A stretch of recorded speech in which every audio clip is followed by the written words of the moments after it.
Mourning in a toxic relationship doesn't begin with sunlight.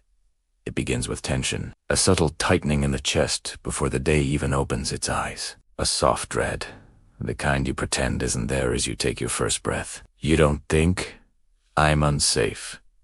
You think, "I hope today's different."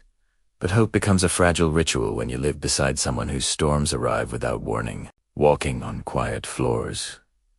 You rise carefully, not out of fear, but out of habit. The kind of habit that grows when someone's moods have taught you the cost of noise. You measure your movements. You measure your tone. You measure yourself. Stoics wrote often about living with intention, but they never meant this kind of hypervigilance, this shrinking of one's natural presence to maintain borrowed peace. This isn't intention. This is survival disguised as routine. The small confusions, the morning conversation begins. It sounds normal until it's not. A sigh too long. A look too sharp. A sentence twisted back at you as if your words were weapons.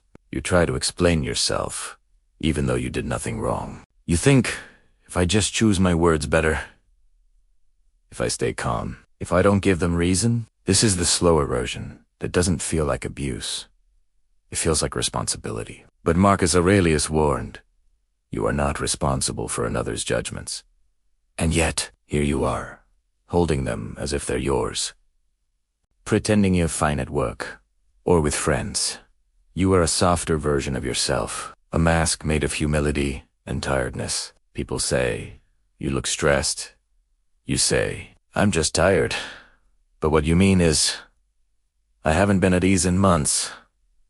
You check your phone too often, not because you want to, but because you don't know what mood awaits you later. Insolence feels like a warning. You've learned the psychology of unpredictability without ever wanting to study it. The apology you did not earn, they message you with irritation, accusing you of something small, forgetting, ignoring, disrespecting. You apologize, not because you're wrong, but because peace is more urgent than truth. You swallow your pride.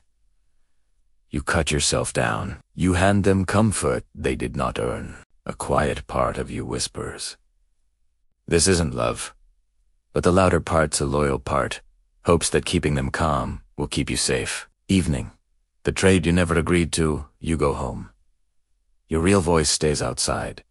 Your careful voice steps in. You notice how your muscles tense around someone who claims to love you, how your laughter feels rehearsed, how you monitor the room the way a sentry monitors danger.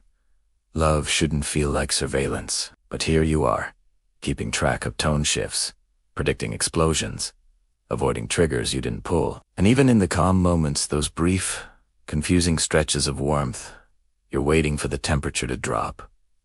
You're never fully present. You're never fully safe. You're never fully you. The quiet loneliness of sharing a bed the day ends in silence. Not peaceful silence. The kind made of swallowed words and unspoken truths. They sleep easily. Your mind rehearses conversations you wish you could have. Your chest carries tension it never got permission to release. You wonder, how did love become a place where I disappear? You don't hate them. You just miss yourself. And the Stoics, with their calm, ancient wisdom, would say softly, when a relationship requires you to abandon your nature, you are already alone.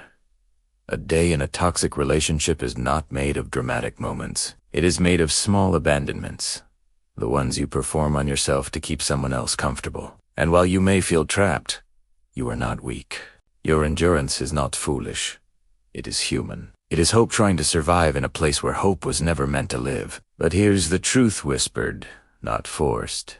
You're allowed to want a life where you don't wake up tense, where your voice doesn't tremble, where love feels like space, not strategy. You deserve a day that doesn't feel like walking on broken glass. You deserve a life that doesn't require you to disappear to keep the peace. And when you finally leave the cage, because one day you'll realize something gentle, something liberating. It wasn't love that hurt you.